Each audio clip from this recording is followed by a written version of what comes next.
welcome everybody. I think, I hope that everybody's fine and is healthy, otherwise you would not join this meeting. Today we have, actually we started our planning for this meeting with an overview about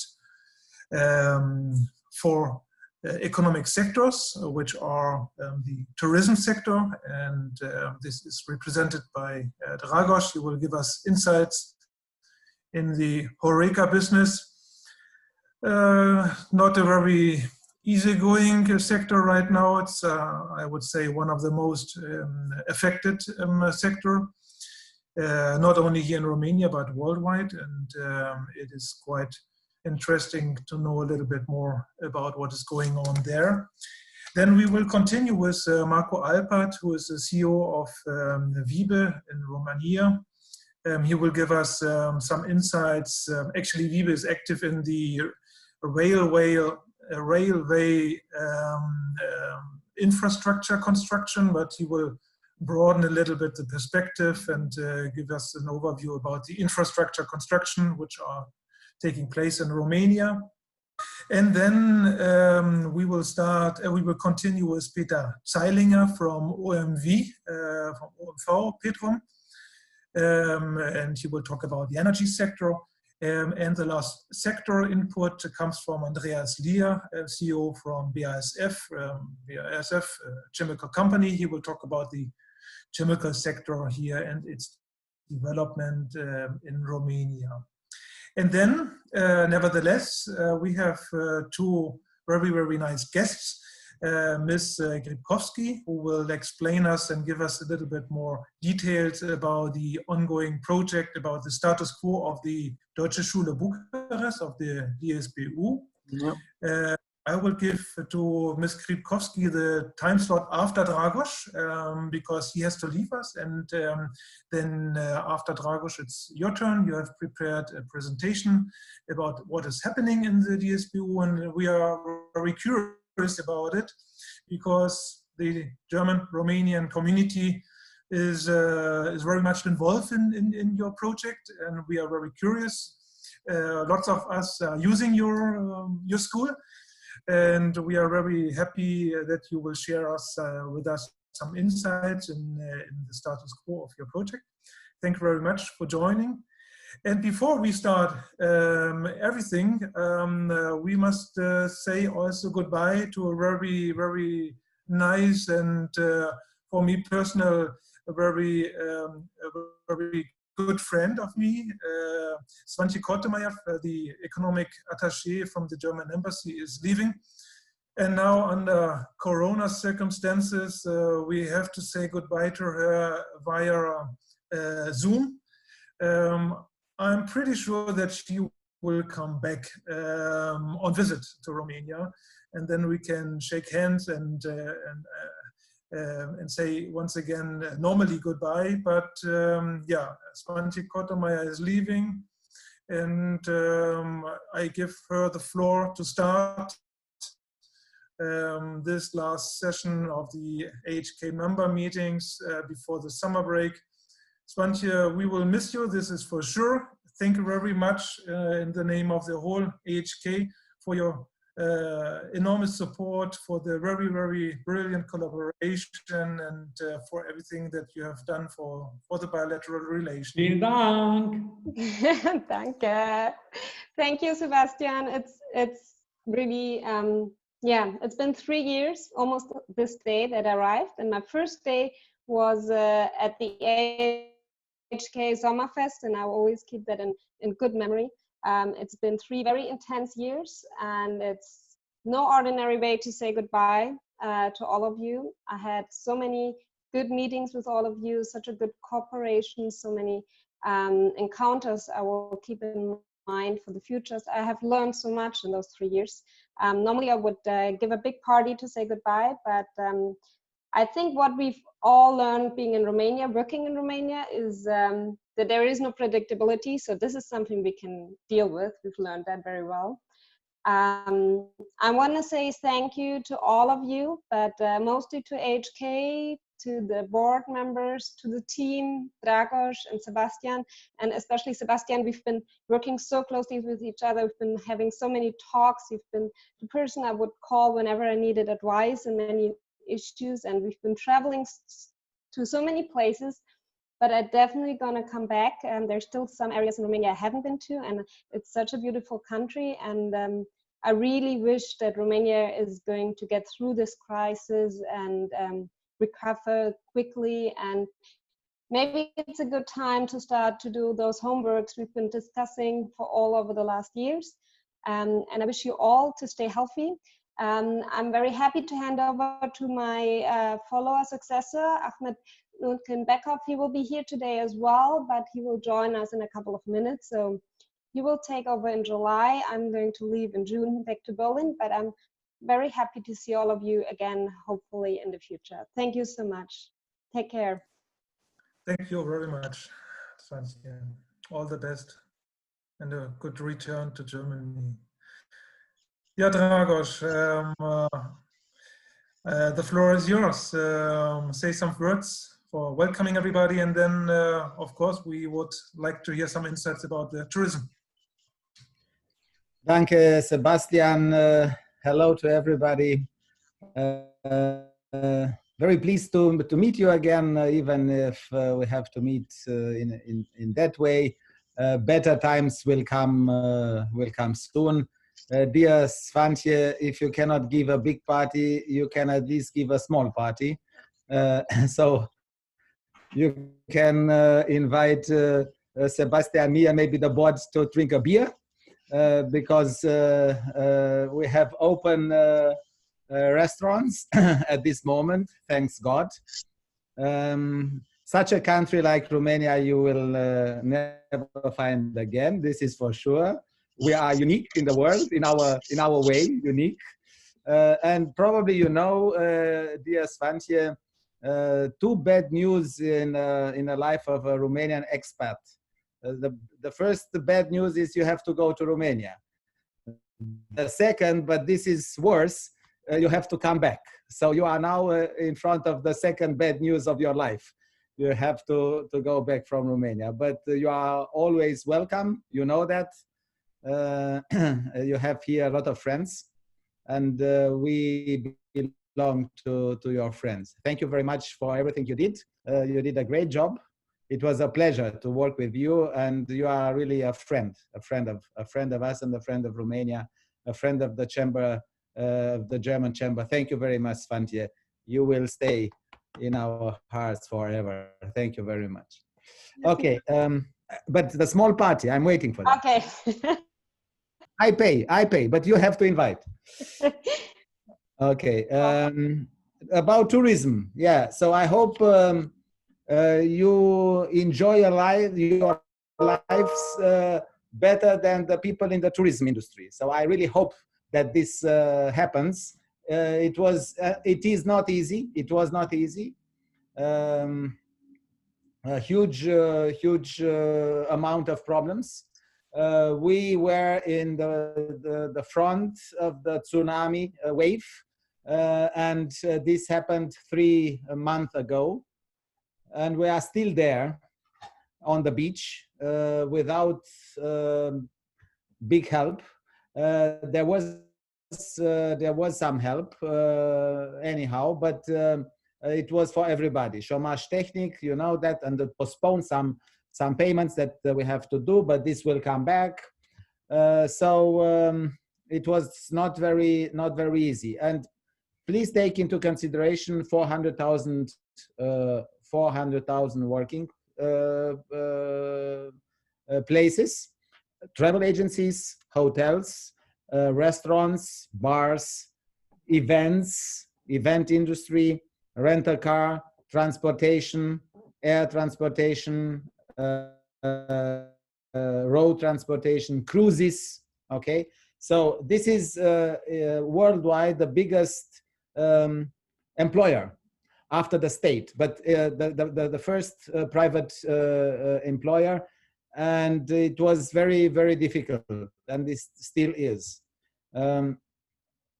we are happy now that we can start again. I just want to give you an example of the travel agencies. I don't have any anymore. This was my luck. But you must imagine that they had to work this time because they had to destroy everything they built from January to March. So all the bookings, all the early bookings and so on, they had to postpone or to give the money back and so on. They have to give money back even if they don't have the money, because the money that they got, they paid to hotels, to the transportation companies and so on. They had a lot of work. The work didn't bring any money.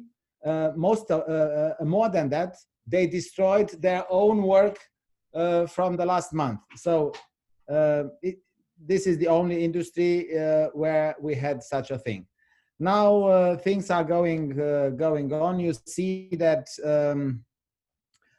countries are open the borders, that the restrictions are slowed down and so on. We are still waiting for grants or helps from the government. A lot of promises, but until now, nothing. So I'm afraid that the money will come too late for a lot of the companies. We have a lot of small companies here.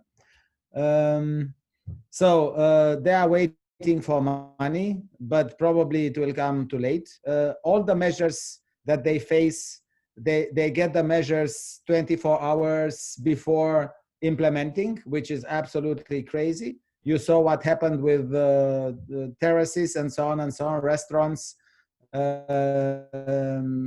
Friday in the night, 9 o'clock, measures for Sunday. Okay, so it's a very difficult environment, but the people are very optimistic. Somehow everybody in the world is on zero, so it is a new start. And the question is if they take the opportunity or not. I think most of my colleagues are entrepreneurs and optimistic entrepreneurs, and they will take the opportunities. But for that, they have to start quick, and this happened. I can tell you from Monday, I think, so it was the 1st of June, it was Monday, 2 days before, some of the restaurants were on full capacity. So the people want to travel, people want to go out, people have enough from staying home. In the first day, Green Village, Danube Delta, so my investment was full. First day was full, without restaurant outside. So we brought things into the room. Now we are open with the terraces, so we can serve our clients. I think it will come. The Romanian tourism in Romania will come sooner as we thought. People will stay more in Romania. They will discover Romania, but they have a lot to discover. People that wanted to travel to other countries will look for better places in Romania, so they will discover the better places in Romania, which are not so many, but still we have a lot of good hotels. We will see if the government will give enough help. This has to happen in the next 2-3 weeks, otherwise it is too late.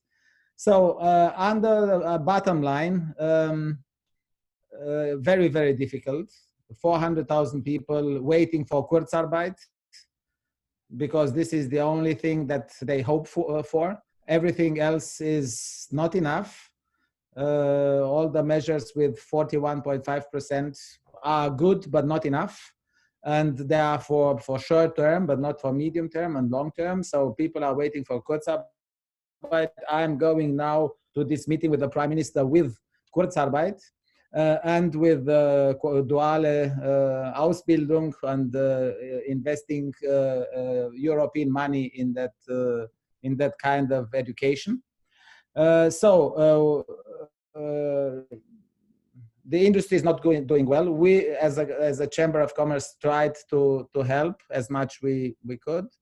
There are opportunities, but we have to see if we still stay alive to take these opportunities. A difficult situation. Probably we will have a lot of small companies dying until the end of the year. The last information I can give to you is that from 45,000 restaurants, for example, we're expecting to have at least 5,000 not opened anymore, and at least 5,000 more opening but closing until the end of the year. Doesn't matter if measures from the state will come or not. So this is the expectations. And another figure: restaurants lost turnover of about 1 billion euros in the last 3 months, and more or less the same are the hotels. 1 billion euro turnover lost. Not speaking about, I saw Lufthansa is with us now, not speaking about the air transportation, not speaking about the road transportation, not speaking about the cruises, and so on and so on and so on. So it's a huge provocation. Thank you very much. I'm here for questions. Thank you very much, Dragos, because you talked about Lufthansa and he explained me what he will start in the next 2 weeks. Zlatko, maybe you can tell us a little bit what is your planning for the connection to Germany, between Germany and Romania? Yeah, good afternoon, everybody. So we have, let's say, a confirmed schedule starting from 16th of June, where we will fly daily to Bucharest from Frankfurt. Then we will have daily flights from Vienna. We will have 4 flights a week from Zurich, but unfortunately at the moment only all to Bucharest. But at least we will have an offer in the market, and I think the people could use these flights. Towards the end of June, we will get another connection of Eurowings from Düsseldorf 2 times a week, and then we are looking to expand this schedule further. But the schedule for July, our network planning team is now working, and by end of the next week, we shall get the confirmation what we will fly in July. So it's a very difficult situation, as Dragos explained. The demand is almost zero, so even no big signs of demand. So let's say the biggest reason for this are the travel restrictions we are having at the moment. And then on top, the financial situation of the airlines. So, and for us also, every new opening of a route is like a new investment. So I think you followed all the news in the last days. So we are getting some state aid, which is a big loan for us. And it's not a gift like maybe the press was putting it, but it's a heavy loan and we have to repay everything. So we are in a very critical situation and looking forward to the restart of the market, and also looking forward that the people start flying again.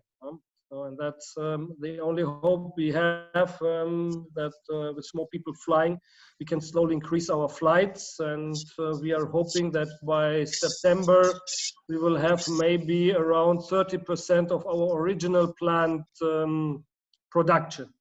So we had last Monday, 1st of June, in total 5,500 passengers on our flights, 348 flights at the moment per week. Last year compared to this year, we had 65,000 passengers on 1st of June. Just that you have a small insight what's ongoing. It is expected that by autumn, we have maybe 2/3 of our North America routes back into service. So yeah, some slight signs of recovery, but really slight signs. So we hope really that the market will start using us. We have also, do you said also something about the regional connection, Timișoara and something? And for the time being, just Bucharest. So also today, Consul Tischler requested any update, but yeah, unfortunately we don't have any flight planned for the time being. I'm also hoping to get the flights back there to extend our offer, because this will for sure help the companies in that area, because we get requests for flights there. They have demand to travel. Yeah, but as I said, it's at the moment, without any money, it's a huge problem to open any new route. So maybe one more comment, two more comments also from my side. First of all, but don't blame me if it is not the truth, because it's just an information. By 15th of June, all the restrictions without the European countries will be killed. Travel restrictions in terms of isolation or quarantine or things like that. So this is what information. This is the information that I have at this moment. Okay, so it was something else, but I don't have it in my mind. So this is the information that I wanted to. This for sure will help us, yes, but let's say that's a general recommendation, and each country has the authority to determine their rules, whom they let in and whom not. And for Germany, for example, every state in Germany has different quarantine rules. So depending on several factors, also how the virus will decrease, that's depending. So Germany, for example, does not allow you to get into the country if the virus rate is too high. Then you have to go to quarantine. So and that's also one restriction which travelers are facing. If they have to travel to a country and then to be in quarantine there, that's stopping them from traveling. So I think, and the second let's say problem that I hear everywhere, and I put you a question also. It's about prices. Do you expect that the prices are going up? My answer for hotels and restaurants was normally yes, should go up, because we have a lot of costs with medicine and so on. But at the end of the day, it's a question of demand and offer, and I cannot see a lot of demand, so I do not expect in the first month higher prices. What's your impression? No, that's the same. So definitely, we first have to create a demand, fill the aircraft, and then we have to see. It's also depending how will the markets develop, what competition will survive, which state helped his airline most without any restriction from the EU government. So this will determine the market and the prices. So, and we have to see. So, but definitely our revenue management is working now on prices, low prices, to create the demand and get the people back traveling. So here's Andreas, just a question on safety during the flights. Are you planning to utilize the flights fully, or is it with 2/3 or 50%? No, so let's say our routes, and this will be also now published from today on. We will change our conditions of carriage, which will oblige the passenger to wear a mask. So, and let's say the air conditioning in the aircraft is different than in restaurants or at home. So the chance to get an infection on an aircraft is much lower than in a normal area. So from this perspective, there is nothing opposite to use the flights full. And on top, it wouldn't be ecological, because flying a half-empty flight around is not good for the environment, and seeing the cost factor, definitely not. So, and until now, I don't know that any country opposed the rule that we have to come with empty seats or leave a seat empty. There are 1-2 states, I think in Asia, one, who ordered this, but here for Europe, there is no rule which will oblige us. And then if a flight is fully booked, we will use also everything. If the flight is not booked, then definitely we will try to give enough space for the social distancing. But the obligation will be for everybody coming to the gate, the check-in, and on board, they have to wear the masks. So on top, we are doing disinfection measures and cleaning, extra filters are changed. So we are doing then more than usual in a normal situation. The same for coaches. At this moment, just Slovenia is asking for 1 seat occupied, 1 seat empty, and so on and so on. But this is only one country. They will change their mind because we cannot travel through Slovenia at this moment. But I think coaches and flights will be occupied as usual. We have a question from Mr. Fishing for Dragos. Can you tell me the question? Yes, then I'm on mute. So short question to your intervention with the government, because we last Friday had a call from Ms. Violeta Alexandru, Domna Ministru Munci, and she was very proud of her solution with a 41.5%. And she rather asked us to get confirmed. So we couldn't do her this pleasure, and we said it's by far not enough.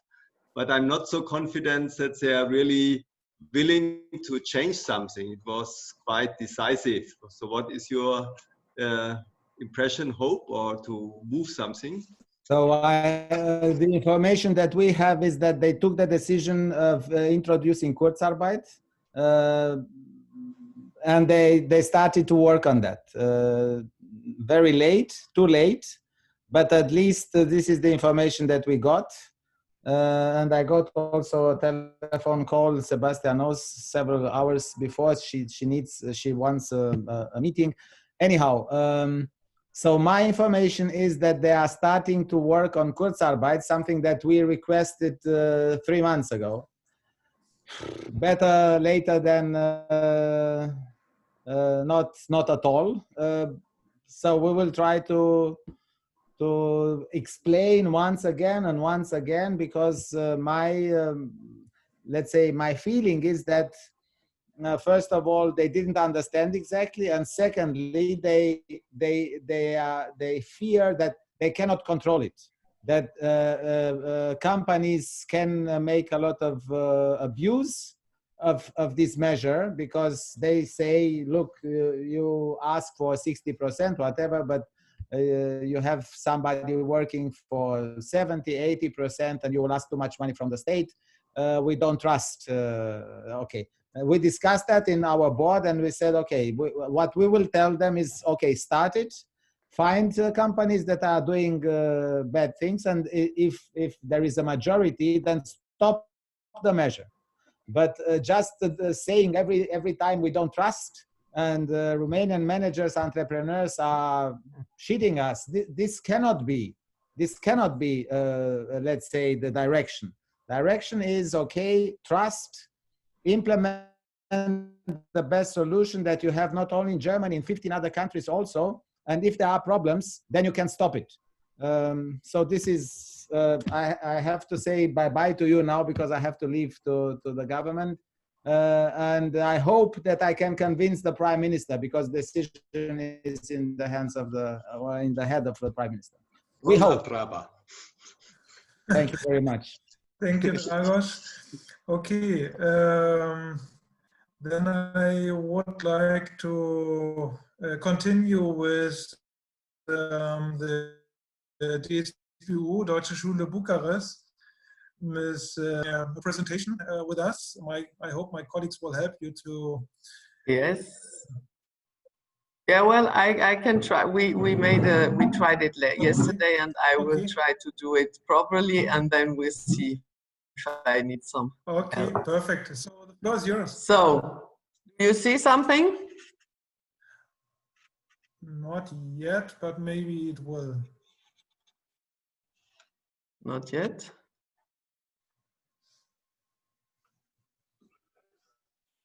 Huh? Mach mal was.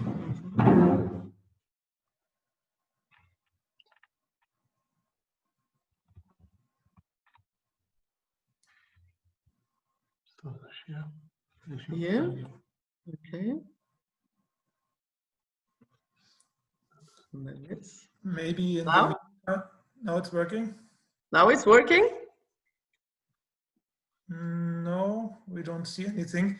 But maybe in the meantime, Ms. Hochota, maybe you can give us an outlook on the activities that the AHK is doing for the next week.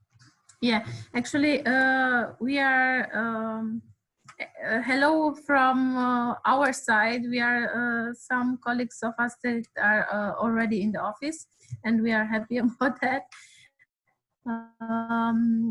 Just shortly, because I see now it's working, the presentation. For the next week, we have planned 2 online conferences, not webinars, are online conferences. On Tuesday in the afternoon, 16 o'clock, we have a meeting with Romanian Minister of Economy. We will talk about the measures that the government takes for supporting the companies, and also to create a dialogue with the Minister of Economy. So please register for the event. And on Wednesday at the same hour in the afternoon, we have a conference on the macroeconomic outlook with representative from Raiffeisen Bank. That's all from my side. And now, Ms. Krupkowski, yes, please present. Can you see it now? Yes, yes, we can see it. Okay, great. So first of all, thank you for this platform to present the Deutsche Schule Bucharest, which we call DSBU, because it's a little bit shorter. And I'm member of the board of the school for something like 10 years. And though we are on the market since 2007, we are often surprised that many people, even from the German community, never heard about it. So about us. So it's really great for me to be able to present it today. The DSBU is a small German school with a slow growing, which you can see here. We have a German certified curriculum, and the majority of our teachers are German native speakers. Our aim is to develop and promote individual thinking and creativity. And of course, the core competence are the languages of our students, which are mainly Romanians, but sometimes with parents from another country, and then they speak, of course, very good German and very good English. So that's really great. As you can see here, the figures, the growing was steady and slow, but okay, something like 17% in the average. But now, of course, with Corona, we are not quite sure how the impact will be and how it will affect the development of the schools. This is really a problem because parents are, of course, due to the economical situation, pretty unsure whether they will enroll their children in our school. This is the case of most of the 140 German schools abroad. It's a general problem. Part of our future is a slogan we chose to attract sponsors, but not only. To be able to offer to our students proper conditions to learn, we soon realized that we would have to build a new school, because we moved in the first year, something like in 8 years, we moved 7 times. And then you realize at a certain point that it's not going to work this way anymore. And this new school will, of course, be the base for their future. And that's what we've been working on in the last week. So here you see more or less how the campus will look like. We have some small changes in the footprint, but here you can see that we will have a creche and kindergarten, the primary school and the secondary school. And now I have some slides about the construction. It is still under construction, but we will move in this summer. And we thought of building happy school or colored school, so that it is hopefully a pleasure to get into the campus and not a too strict and severe building. Yeah, that's the facades, and here you see that inside the works are going on. Classrooms also, and yeah, that's how things are going on site. In June, end of June, we will have the moving in, because we want to leave the actual buildings in order to save money, because this is also one of our problems. So the idea in general is that we want our students to leave this school with a sense of responsibility, not only for themselves, but also for others, for society and the world around them, without forgetting the human aspect. So I think this, or we think this will be the relevant things which a young person will need in future for his life and also for his work life. To achieve these goals, we need all what is here on this slide. Education of excellence, we are monitored by Germany in a pretty strict way. Team building and tolerance is everywhere important. Positive handling of mistakes is, I think, something which is a very important thing, and which is very different from the Romanian approach in the schools. Then we have an individual teaching approach from our teachers, and of course we want to improve also the entrepreneurial thinking. All those skills are necessary to enable young people to become active members of our society, and that's also the point where we need you and your inputs. We need interaction with the companies. We need, as I said, the inputs in order to integrate also needs you have into the classroom, and to maybe to integrate aspects your company's needs or skills you need, which are maybe not so well known in the educational program and the curriculum. But I think it is for the future a very important aspect. Our children are raised in two cultures, as I said, with very good language skills in at least 3 languages, sometimes even 4. And they could be really a very good,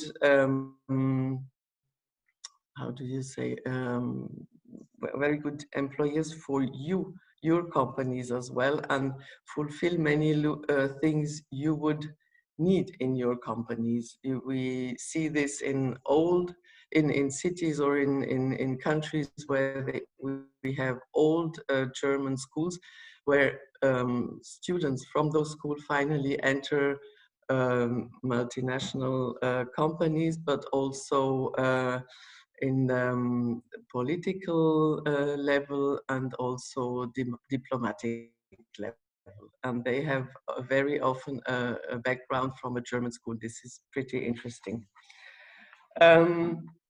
Without your know-how and your commitment to our project, maybe really our project of all of us, it will be difficult, and we might miss the requests you have and the needs you have. So beside the know-how, we also need your support in order to have not only pedagogy of excellence, but also to be able to provide an excellent, let's say, equipment for all the students and all the teachers. So here you can see some of the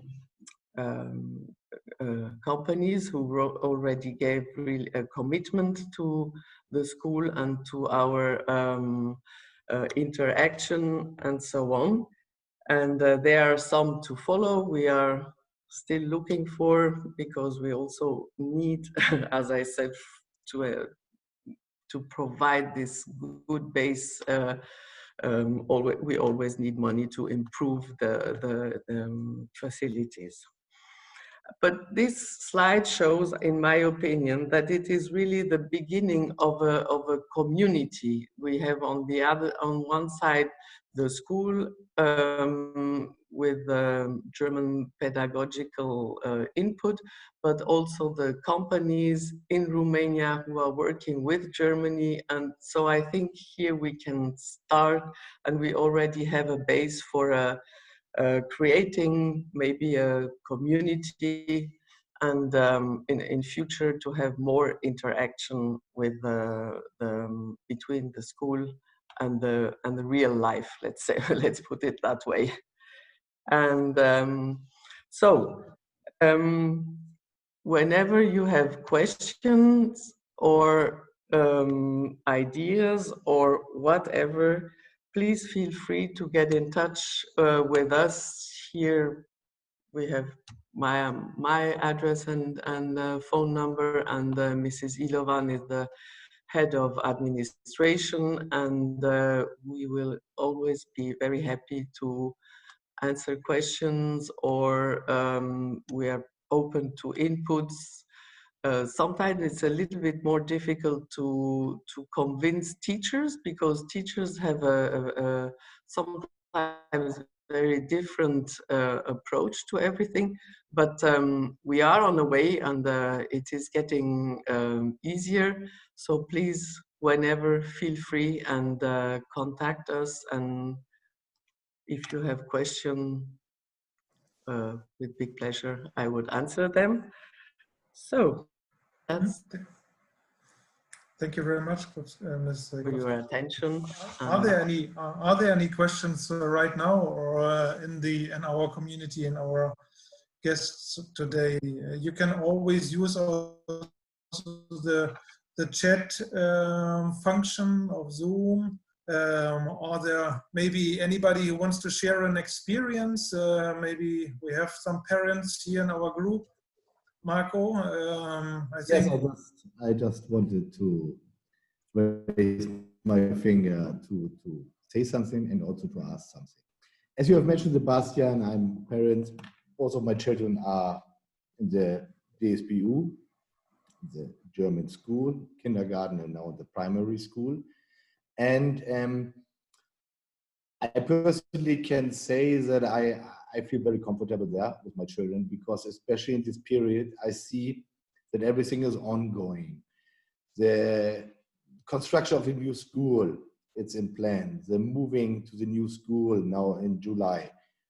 There is no delay through Corona. There is no stopping of the construction site. The plans are still on the table, and which gives me confidence a bit and a good feeling. Because as you can see also now in Europe, that Germany is taking a lot of measurements. We started the football Bundesliga, the only league in the world who's playing. The travel restriction cancelled, or the German government is giving the dates for this, and a lot of countries are following this. This gives me always a good feeling that me personally, my children are in the German school, because I have the feeling it goes something on there. Yes, I know that the German school is in competition for sure with the American, with the English, with the French school, and the feedback what I got there from friends and parents which have the children there, the last period is not very good. They don't know if they continue. They might close the entire year, and of course, me as a parent, I'm interested in how it goes on with my school, and the feedback what I'm getting from the school, from Ms. Grabowski, or from the people which are working there, they continue. They have a plan, they go on, and this is very confident for me for the moment. What for sure is a bit difficult, because I know how we acted with our children. The period now, let's say April, May, June, this is usually the time for acquisition. Yes, when you plan to send your child to school or kindergarten, you go to visit them, you watch, you speak with the pedagogues, you watch the facilities. It's not possible in the moment. I think nowhere it's possible. And for the SBU, it's very difficult for the moment, I suppose, to show what they are doing, to show who's teacher there, who's pedagogue and all this stuff. This is a question, Mrs. Grabowski, to you, how you're doing this for the moment.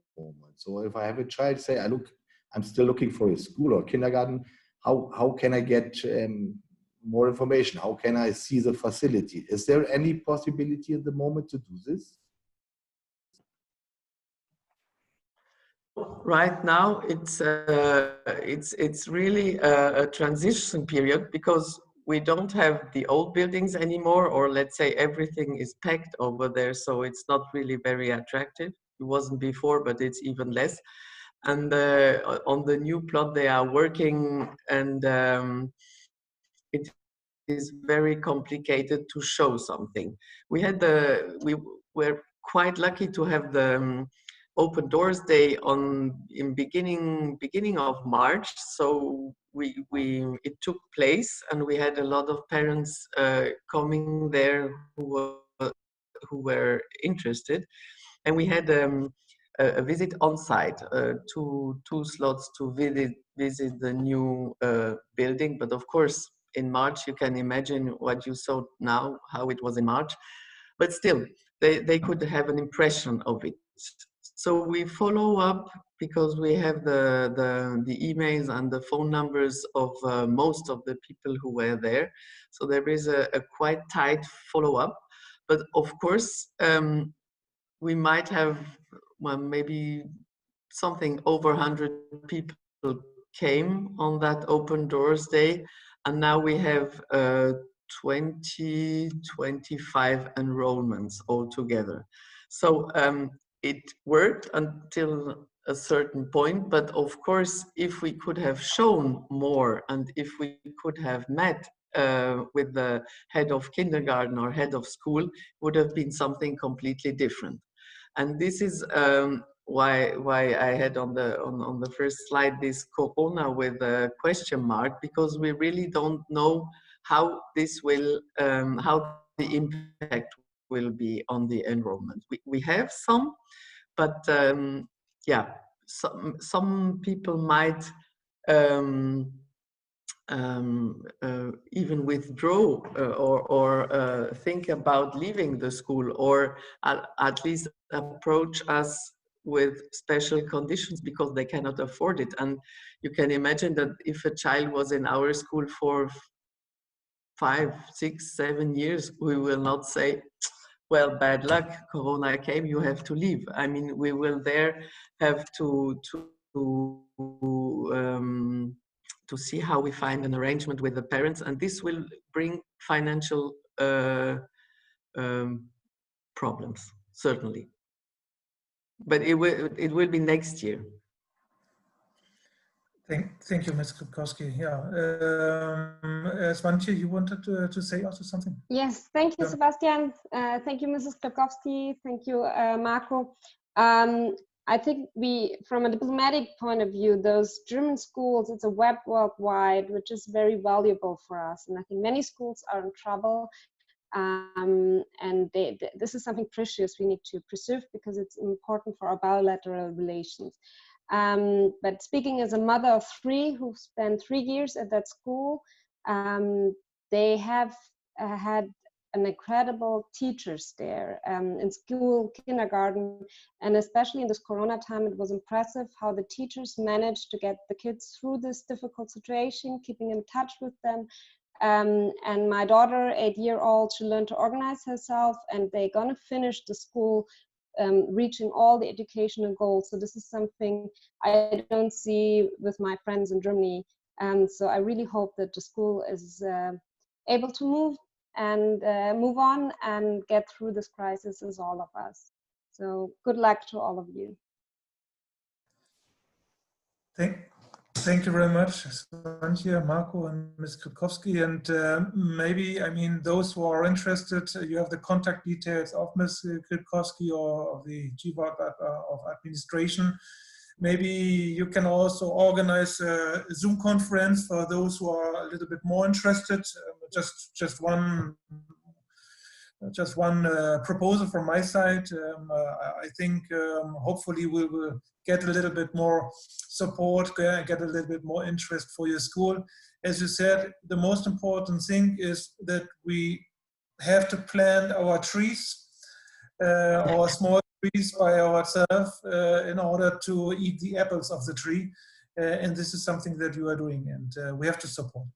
Yeah, we'll do our best from our side, and as Svante Kortemeyer said, it's true. When you talk here in Germany with people having children at school, we are doing quite well in comparison. I mean, it took 2 or 3 weeks to get into the mode, but the teachers. I mean, this is really not my thing.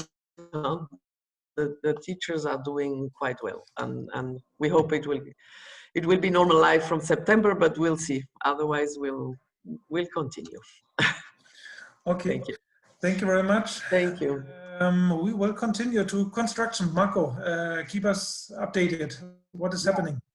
Once again, hello to everybody. It's me again, Marco Alpert. I'm General Manager from wiber Romania. We belong to the wiber Group Germany, and we are in the construction sector here in Romania, and mostly in infrastructure connected to rail.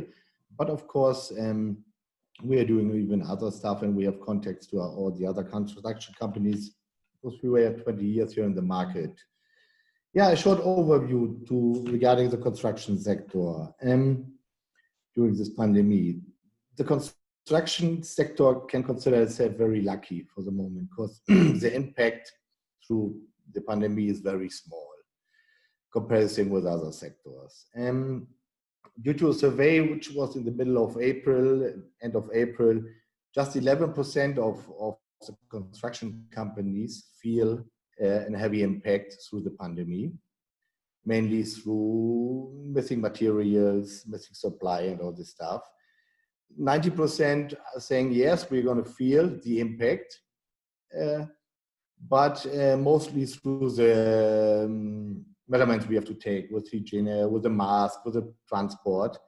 And 70% has mentioned we don't feel the impact at all. I mean, if you look outside, if you look around, you see everywhere the construction sites are moving. Everywhere is a movement. And we can consider ourselves really luckily in the moment. The fear in the construction field is more what will happen in the next years, meaning regarding investments, regarding public budget. Because it might happen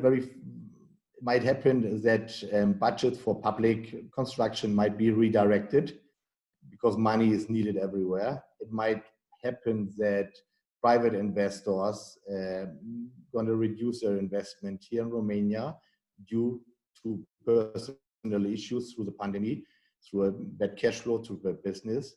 This is what the construction sector is thinking in the moment. But generally, there's an increase. If we compare the numbers from 2019, we have an increase until this year in March 2020 to 2019 of 3% construction volume, and an investment also higher 7% than last year. So for the moment, the construction sector is doing well. And we are hoping that the measurements from the European community going to help all of us to go through this, because the European community gave a clear statement. They are asking the members not to stop construction, not to stop maintenance in the infrastructure, not to stop the investments, and they are willing to support the member countries, like Romania, one of the members. And this gives us all a hope that the crisis might not hit us like it was in 2008, 2009, where there was almost no tenders on the market. The maintenance on the infrastructure almost stopped, and it was a very difficult period. But now for the moment, today, or in this year, for the moment, we can say we are lucky comparison with other sectors, like Dragos has told before, or in restaurants. And we are hoping that we can continue this. Yeah, if you have further question, I don't want to take your time that long. I'm open for any question. If you need more numbers about where are the investments and where's an increase, where's an decrease, I'm willing to answer everything. But I don't want to keep you all here longer than necessary, because as we said, we cannot complain for the moment. Thank you very much, Marco. Yes, indeed. Are there any questions regarding the construction? I have one. You mentioned that now there are this 32 billion euros of European extra funds, mostly Zuschüsse, mostly direct support, but also loans. What is your expectation? I mean, when can you feel this on the construction market that something is implemented? I mean, yeah. So as I mentioned before, Sebastian, for the moment, nothing stops. The money is coming. The infrastructure projects are going on. The budget is still there. So we are hoping to keep it that way. We are hoping to keep the infrastructure master plans. Yes, as you know, for example, or a few of you know, that the Europe is divided in corridors. Yes, highway corridors, railway corridors, even flight corridors, and there are big investment plans, master plans, which will take place from 10 to 20 years. For example, the railway or the highway from Helsinki to Constanza. This is, for example, the Corridor 4. And all the projects which have been started last year and the years before are full ongoing.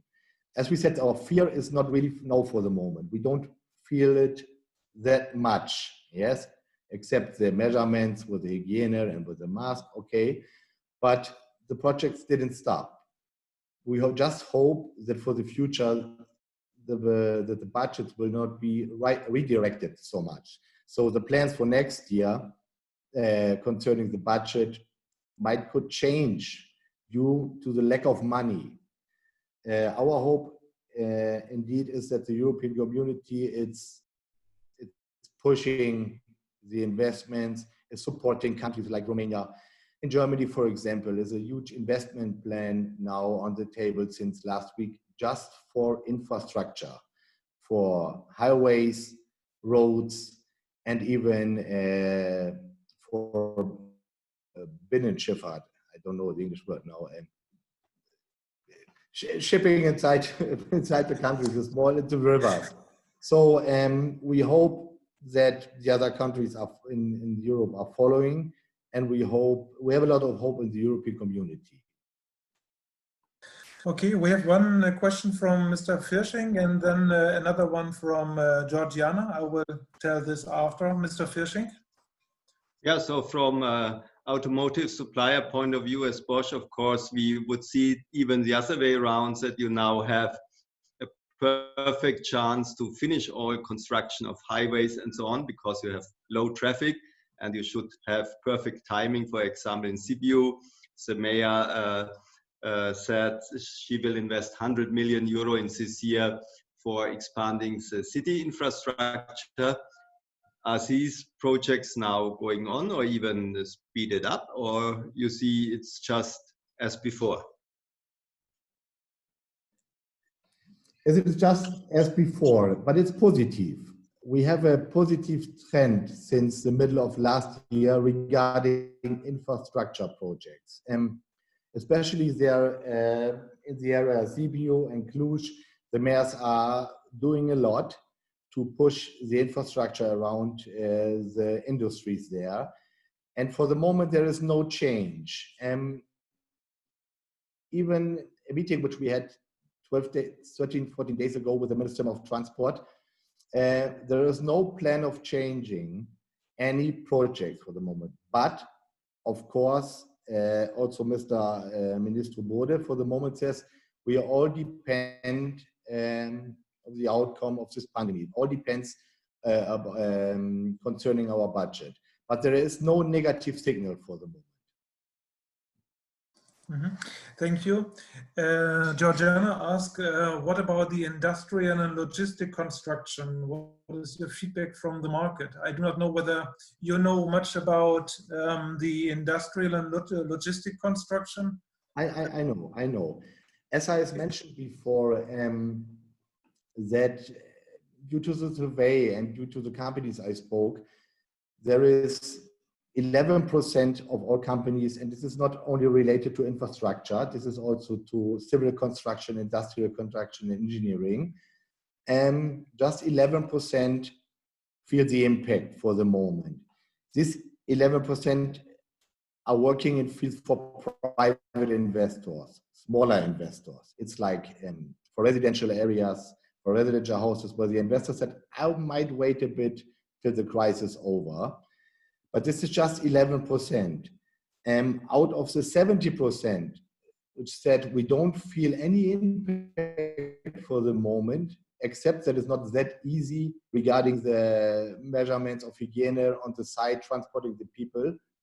Out of this 70% are 28% which just work in industrial infrastructure.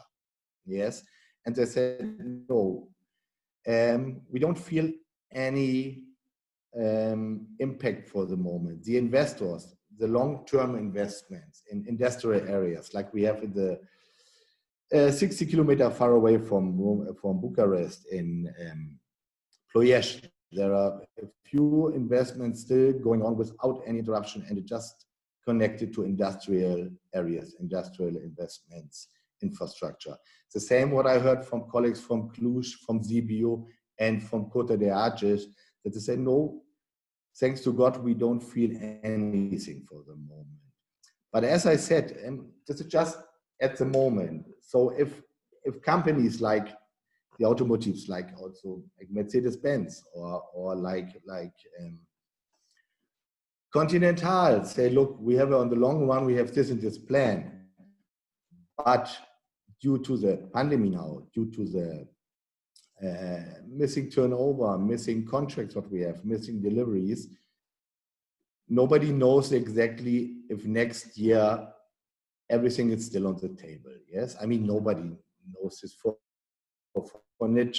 no sector. We know for the moment how will be the impact on Lufthansa, for example. Yes, as Slatko said before, we don't know exactly. We are hoping and we are positive, and the same you feel in the industry, and the industry is doing the investments here. Yes, so most of them are positive, and everything is ongoing. But we will see at the end of the year how is the outcome, maybe how is the impact in the different fields. There's another question from Johannes. Marco, thank you.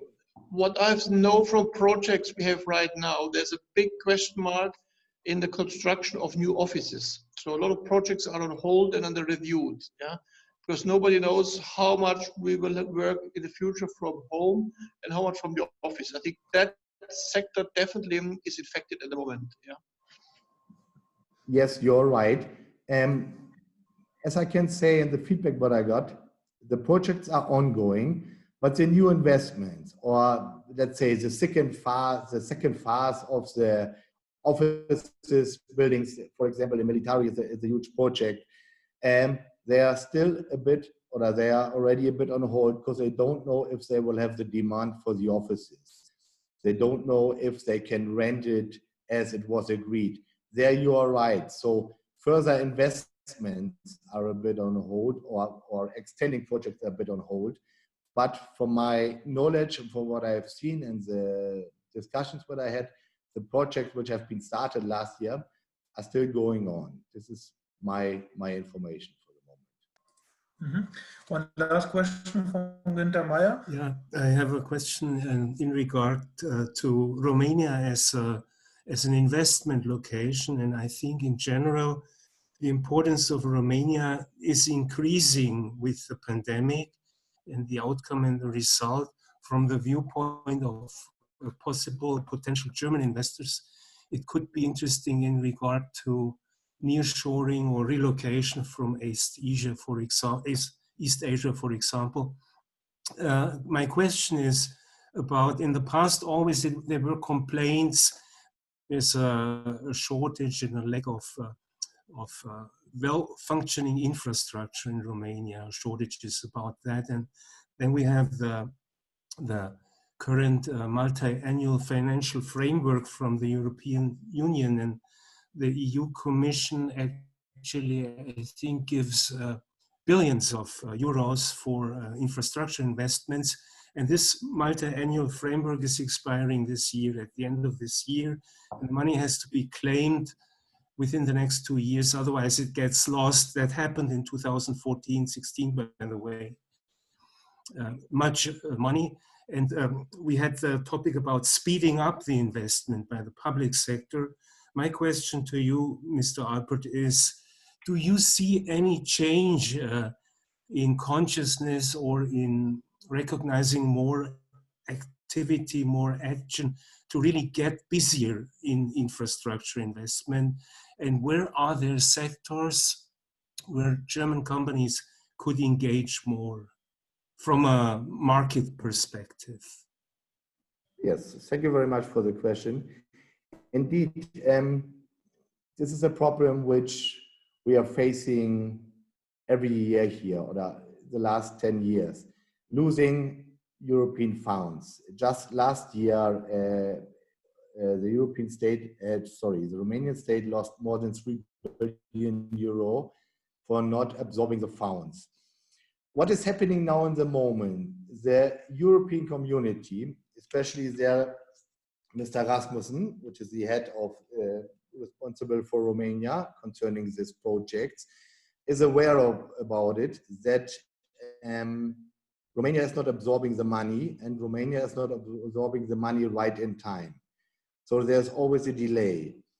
We started the discussion now in February, if I remember well. We had a video conference together with the European Investment Bank, the European Community, and some constructors and some embassies here, where we have mentioned this problem again, that the projects are ongoing too slow, that the planning of the project is very often in a very bad quality and in a very bad quantity, and that Romania is losing money, not absorbing the money. The European community, especially the department for Mr. Rasmussen, has faced this problem and has promised to take measurements so to be more involved in this problem in Romania. This was just recently at end of January, beginning of February. Mrs. Kottemeyer from German Embassy participated also in this video conference. This gives me a bit of hope, because I'm here more than 16, 17 years. And this was always a big problem, yes? That the money just was not used. The project was not good prepared. And Romania lost a lot of money, a lot of funds.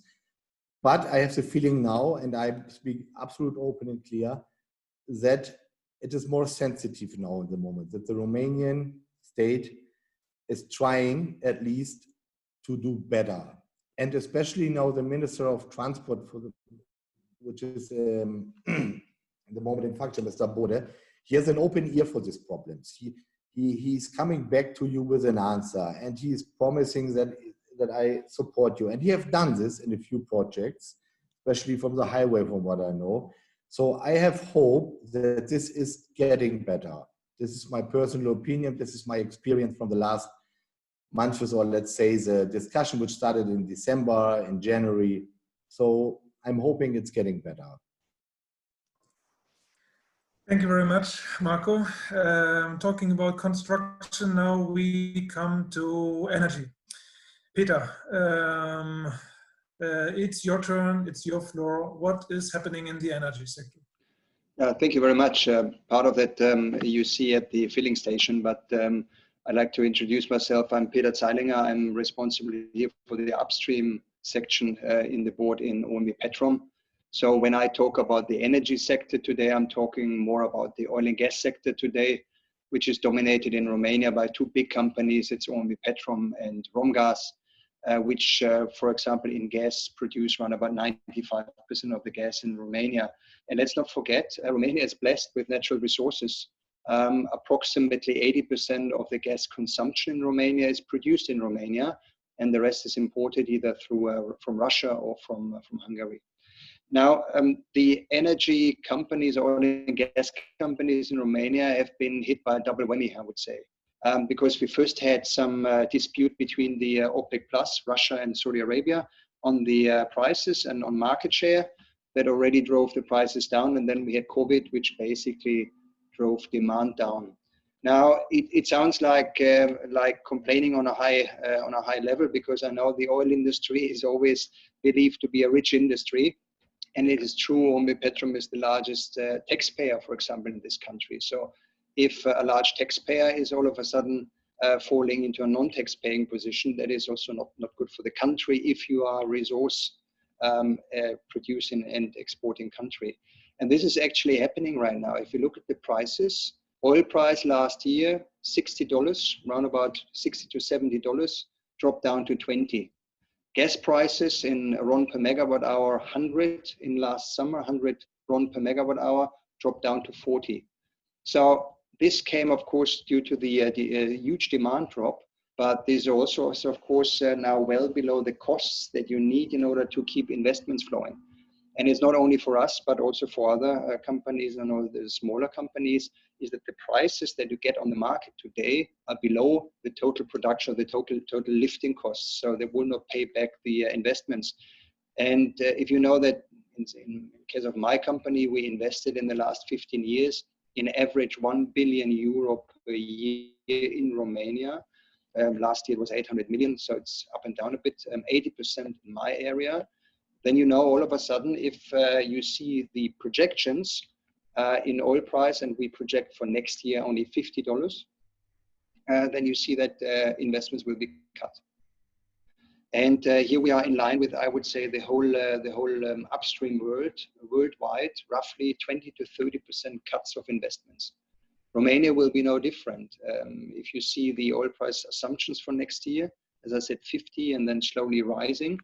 And we come from a high level of 120, 80, $60 last year, then this is a major blow, and this will cause reductions of many billions over the next couple of years, which then have a knock-on effect, of course, to Marco and his business, because we will drill less wells and we will build less infrastructure, of course.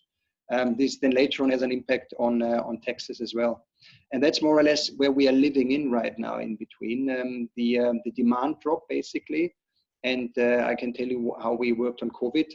At the end, as we were an infrastructure critical business in Romania, we had to keep the energy flowing. So we had to produce in order to keep the refineries full. And it was pretty close that the refineries, due to the technical limit, would not be able to continue production and would have to shut down. This did not happen. And I'm really pleased that the weather is better and that people are driving again. Yes, environmentally it's a different topic, but I see that the demand now came back up again. The prices didn't. Look at the prices right now, well below 5 RON per liter. And at the end, I'm not getting an international price. My oil or our oil that is produced in Romania goes in our refineries at the end and sold at the filling stations.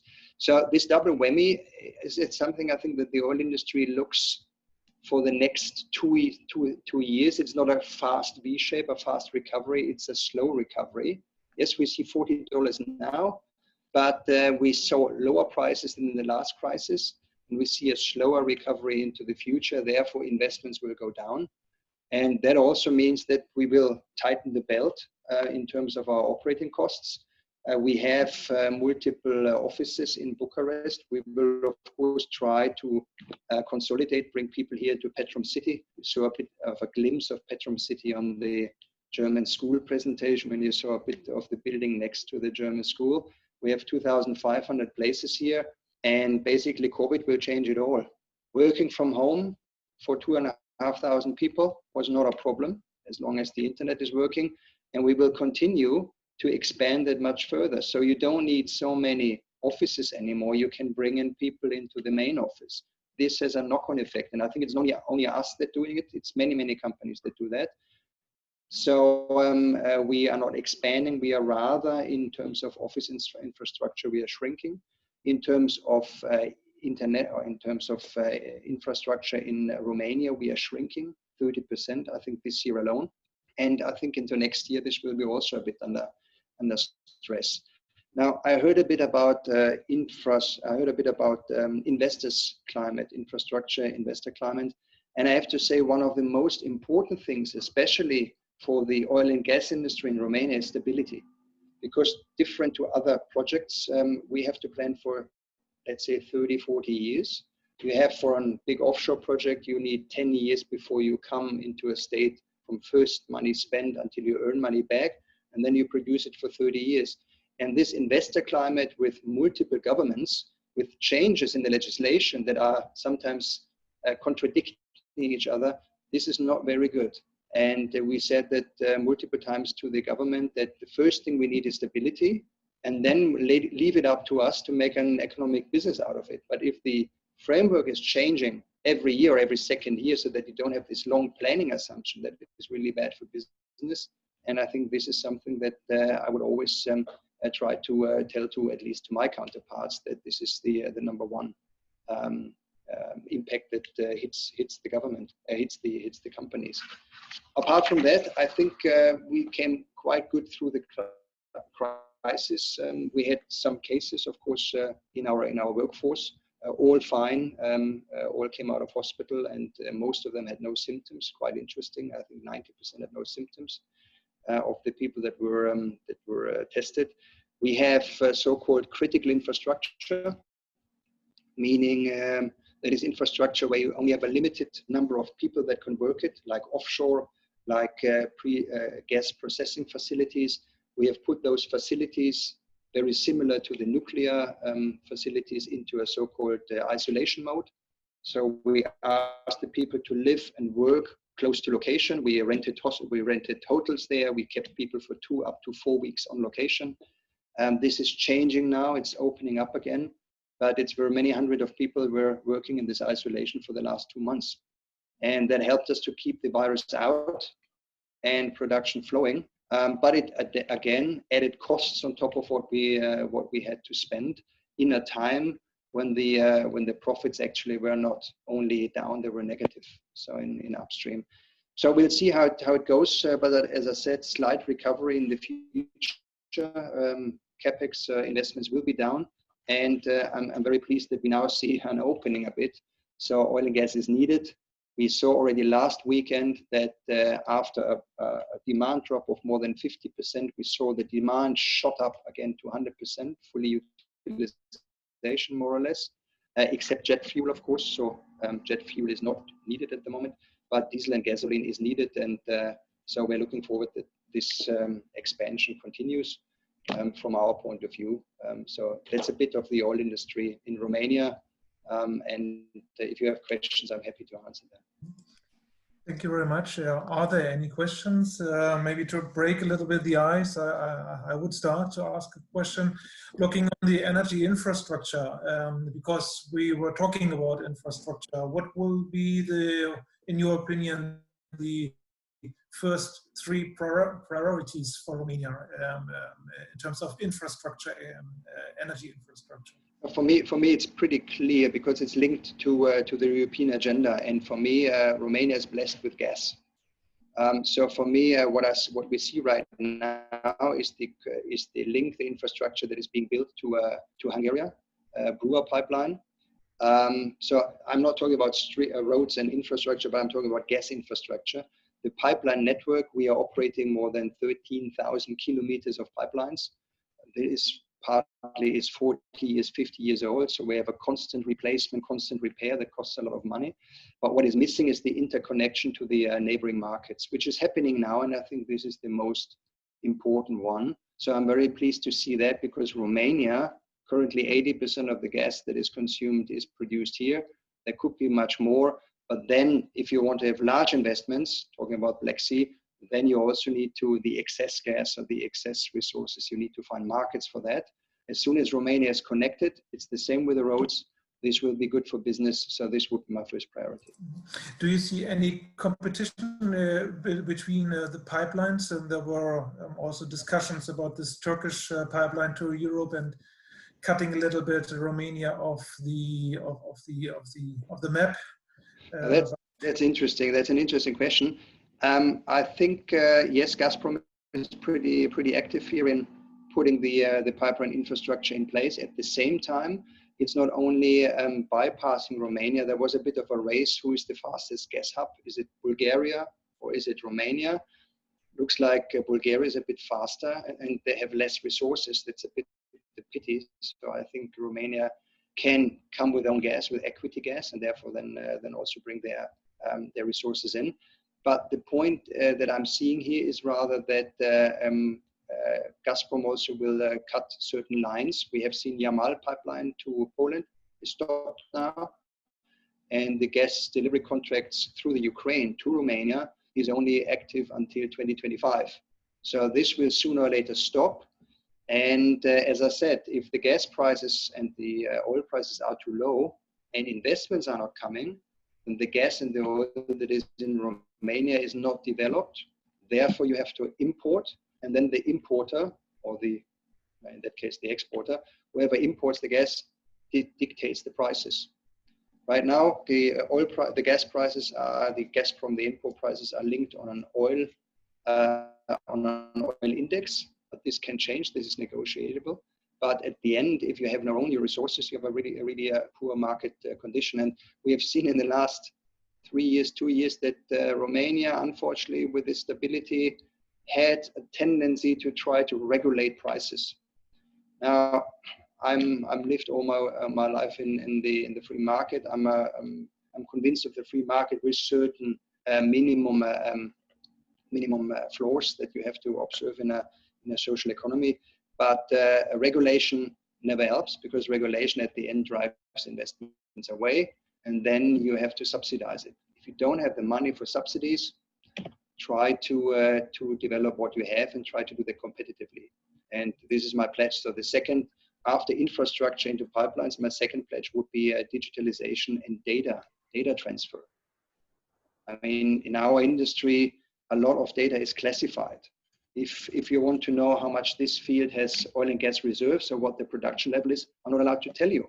In every other country, the government would sell seismic data, would even put data on the intranet to entice investors to look at this data, to say, I want to invest in this country because there's so much oil and gas. Romania locks it away. And this is something I think this is going to change with the new EU regulation, which is on the table. Romania is a 2 years transition period, but then it has to come, because otherwise cloud services, international analytics will all not work for Romania. And this is something I think where digitalization and international brain power to analyze flow of data is important. So that's one point, and infrastructure pipeline would be the same.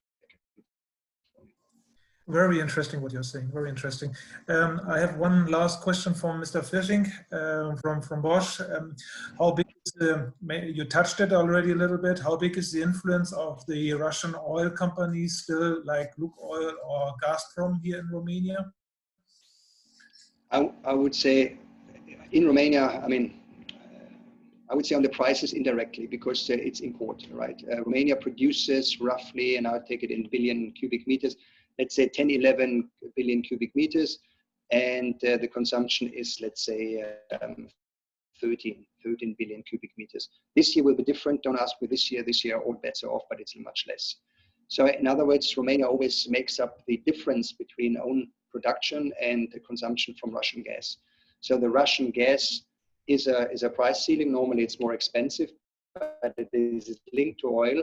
So it has an influence, of course, on the prices that you can achieve in Romania. Problem is, if the importer of gas has a large influence because they could increase their production as long as capacity is there, then you might drive investments away. So indirectly there is an influence. Politically, don't ask me. I don't think there is. And operationally, there's none. This is the big companies. Is Romgas, is owned by Petrom. They are really making the investments, and as I said, 15 billion over the last 15 years, more or less. So it's dominated by the Romanian companies, not by Lukoil and by Gazprom. Thank you very much, Peter, for these very interesting insights. Looking on the time, I would say last but not least, the chemical sector, which is dealing with the energy sector, with the construction sector, but not with the tourism sector so far. Maybe in the near future in the cocktail business, so I do not know what BASF will continue to do. But Andreas, what is happening right now with the chemical industry? Yeah, thank you. Yeah, good afternoon, dear colleagues, and Sebastian and AHK team. Many thanks for the invitation and the opportunity to give a brief update on the chemical industry.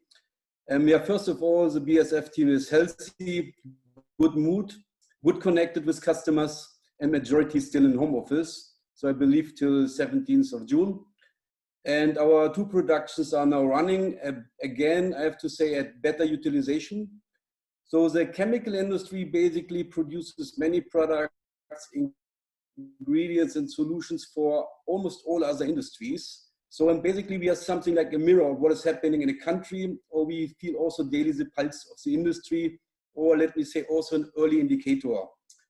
So I'm personally now since 1 year here in Romania, almost. Before I was 7 years in Ukraine and many other countries for BASF. So not my first difficult situation, but I have to say it's different and tough.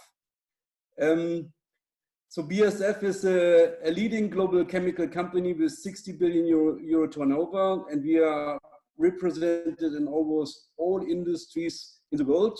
And just to give you a flavor, so our product ranges from agriculture, nutrition care, health products, pharmaceutical, coating industry, construction chemicals, of course, also plastic polyurethanes, resins, dispersions, petrochemicals, and also fuel additives. That means when OMV is buying some additives, we feel how much the people are driving, for the fuel.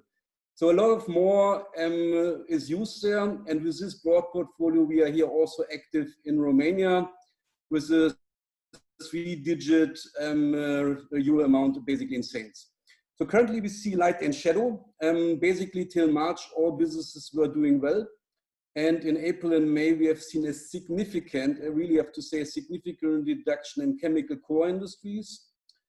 We have seen that the crisis hit all 3 pillars of the GDP: consumption, production, and income.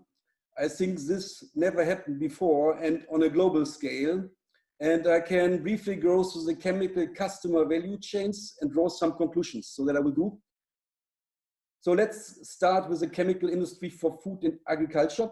So here we have seen basically good developments, often better than last year, I have to underline. It was a bit too dry, but now some of the crops, of course, affected, but now with the rain, it looks basically fine, I have to say. Also good developments for the chemicals for nutrition and health. That means chemicals for food and pharma. We see also here good demand from customers producing in the sectors.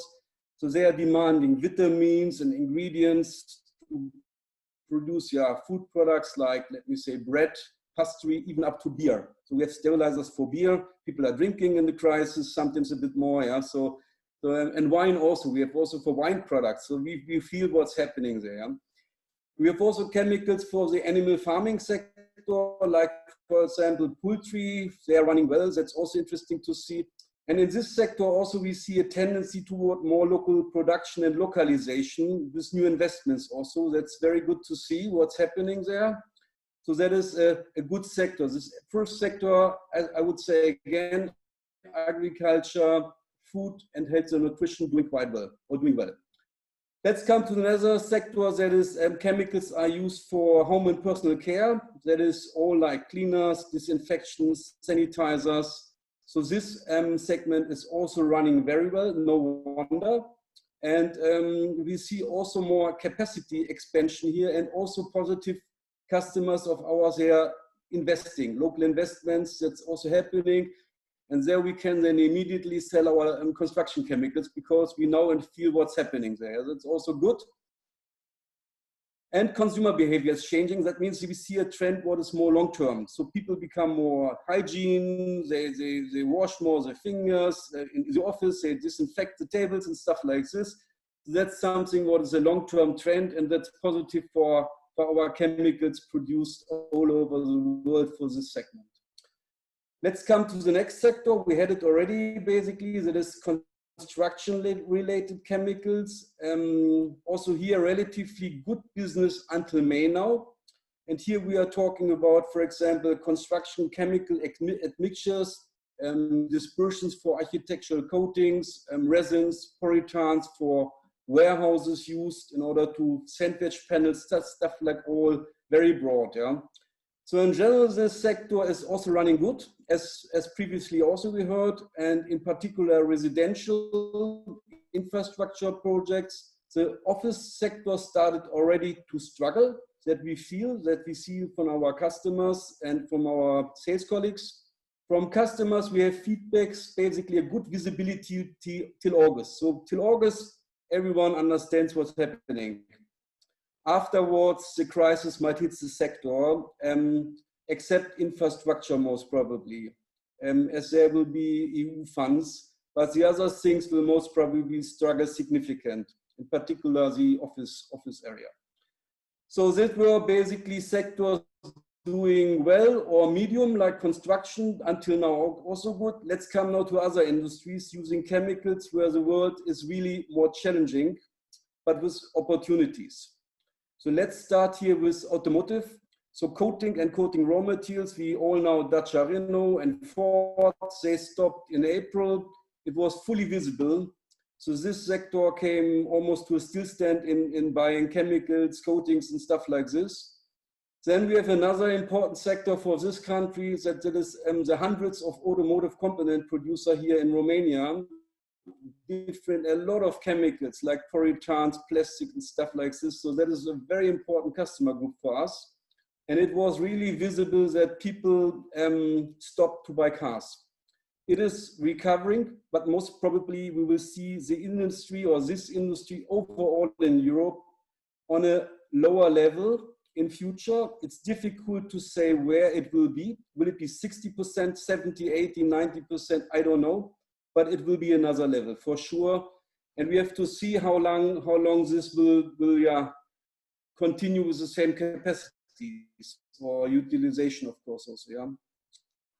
We see at the moment the production of component producer restarted, but it's still behind what I would call a good normal, really still behind. Yeah.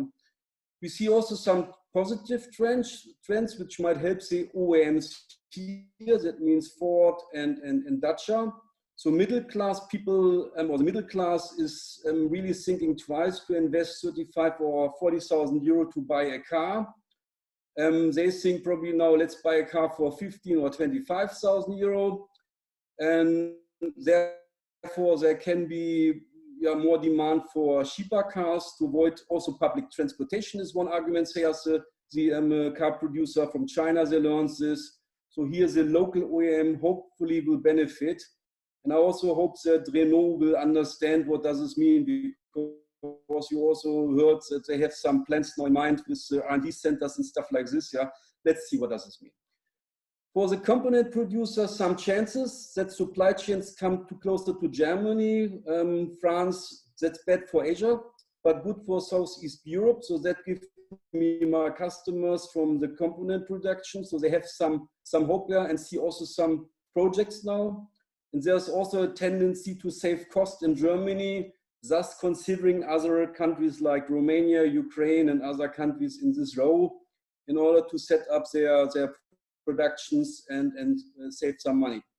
So automotive is very important for Romania, for the Romanian GDP. It's a watch out. It's a real watch out. And this industry is one of the backbones of the country.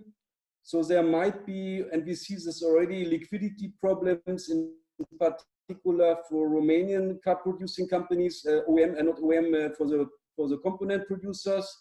So they can probably survive 2, 3, 4 weeks, and then, so therefore time is necessary. What Dragoš said here, support and concepts are needed, like Kurzarbeit. Once companies are gone, they are gone, and tens of thousands of people can lose their jobs, and creating a real negative spiral. So therefore we have to be quick here. And also via this domino effect, it will have a set country effects, but also on the entire European car industry, as they are all interconnected. Then suddenly Daimler or Volkswagen will get not their wishers, their cleaners from Brasov or wherever they are sitting there. We have customers, they produce such stuff, but they are really struggling. So therefore, time is necessary. In support. We of course see that people drive less, that is with OMV. We have, for example, fuel additives for diesel, benzene. So all of the big companies are working with us here. Demand is less, 20, 30, 40%, depending also on the fuel, what we are giving there, but it's less. So unfortunately now traffic jams in Bucharest, that is helping for this demand. And when people are driving to Constanza or in the mountains, so we hope that the people are driving more, that we are selling fuel additives again more, and then the people fill the car with fuel, with premium fuels, hopefully also. So there's something we are looking forward. Same applies for chemicals for furniture industry, and that's also not what we have there. It's not just the time that people buy a kitchen or expensive sofas. Same with like a car, so this is now very hit sectors. Yeah? We can continue this chemical journey for longer times, but just let me touch one last sector and then open for questions. So it's the petrochemicals. And also here we have a lot of chemistry. This petrochemical sector is producing polyethylene, polypropylene, butadiene, and stuff like this. So all products used then later also in different value chains. And here we see also the demand is reduced as we have also ingredients for these companies, like light stabilizers, antioxidants, and all this stuff there. So as said, overall a mixed picture with light and shadow. And we have to understand how deep and how long the crisis will be. Will consumer behavior change mid and long term, and in which aspect is quite important. We need as soon as possible confidence and support programs to bring back the demand. And of course, the pull from the Romanian trading partners. For Romania, the local market has some good opportunities, as said, like infrastructure, agro, more localization in food, home and personal care. There are good opportunities. Opportunities also in automotive, that part of the value chains are coming here again more. We see also opportunities in sustainability, digitalization, and of course, connecting the old and new industries, and as said, reorganization of value chains. And important is also that the industrial backbone will get demand from its partners and support from the government to avoid really many damages. Midterm, I will be optimistic. If there will be 1, 2 tough years, but midterm, I'm really optimistic for the country and the industry, and I look with trust and optimistic into this future. So that was a short update from the chemical industries. If there are questions, let me know. Thanks. Thank you very much, Andreas. Very interesting. Marco, yeah, please go ahead. You have been talking about the global market and the impact all over the world. I would like to know, as I know BASF is producing here in Romania, and how is the impact in this moment to BASF in Romania concerning producing, concerning production? Yes, this would be interesting for me because we're here in the German-Romanian community, and as Peter has before mentioned, how they are doing in their factories, how they're doing there on the field. I would like to ask you how you are doing here in Romania. Many thanks, Marco. Basically, we have a lot of sales activities, of course. We are importing the products from all over the world here, but we in marketing also, but we have also two productions here. One is for construction chemicals, and one is for coatings. And basically, construction chemicals, they are doing well. As we have here the residential, the infrastructure area, we feel here daily the pulse. The office building sector is now starting to struggle. Good visibility till August, and afterwards we do not know. That might be that it's all will become more tough there, but infrastructure might continue. The other thing, coating production, of course, as said already, basically when Dacia stops to produce cars, we will not sell our coatings, because I would believe the majority is done by us. Thank you very much. Thank you. Any more questions from you? Are there any more? Andreas, I think you gave us a very deep insights in your various business lines. Always very interesting about.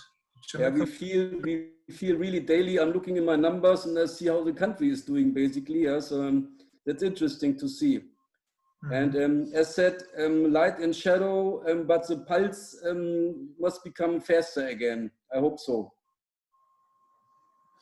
Yeah, I see that Ahmed Bekov, the new colleague from Stand der Dinge is there. He's still on the way, but can you say shortly hello to us? Are you? Yeah, I'd be thrilled to use the opportunity. I was happy to listen along this very lively discussion, and I'm so happy that things are moving back to dynamic development. Yeah, so for me, a very exciting time to join the embassy team this summer. Perfect. You're most welcome here in Romania. Hopefully, then we will start with our AHK events. Hopefully in September. I mean, that's in the normal way with lots of networking, of personal networking, and hopefully we will see each other then in person. Yeah, I'm looking forward to that. Romania. Happy welcome to our community, and yeah, stay healthy until then. Thank you. I was thrilled to hear that the first airline connections are being revived, but we're still planning to take the car just to play it safe. Okay, yeah. All right. Looking forward to seeing everyone soon. Bye-bye. Okay. Bye. Nice to see everyone. Bye. Bye. Yeah. Dear friends, I would say with a look on the time, we will come to an end. Next week, as Mr. Schotter said, we will have a meeting, Zoom conference with the Minister of Economy, Mr. Victor Popescu. Hopefully you will join us in quantity and also in quality on this Zoom conference with the Minister. I hope that we will receive a better outlook on the support schemes of the economy here in Romania. I think the way they communicated and the way they decided the previous support scheme was a little bit, there is room for improvement, let's say like this. So hopefully we will get new insights next week on the Zoom conference with the Minister Popescu. Until then, I wish you all a very nice evening wherever you are. Stay healthy, all the best. Thank you very much to our guest speakers, Andreas, Peter, Marco, Mr. Kwiatkowski, of course. And Dragos, he's not there anymore. All the best, Svante, one more time to you. A good start in Germany. Keep thinking of Romania and of your community over here. Thank you, Sebastian. We'll see each other in Berlin or in Bucharest. Of course. And Zlatko, all the best for the restart of Lufthansa flights. Thank you. Hope that things are starting fast and good for you. We too. Thank you very much. Okay. Thank you, everybody. Thank you. Thank Bye. Bye bye. Bye. Thank you. Bye. Bye. Bye. Bye bye.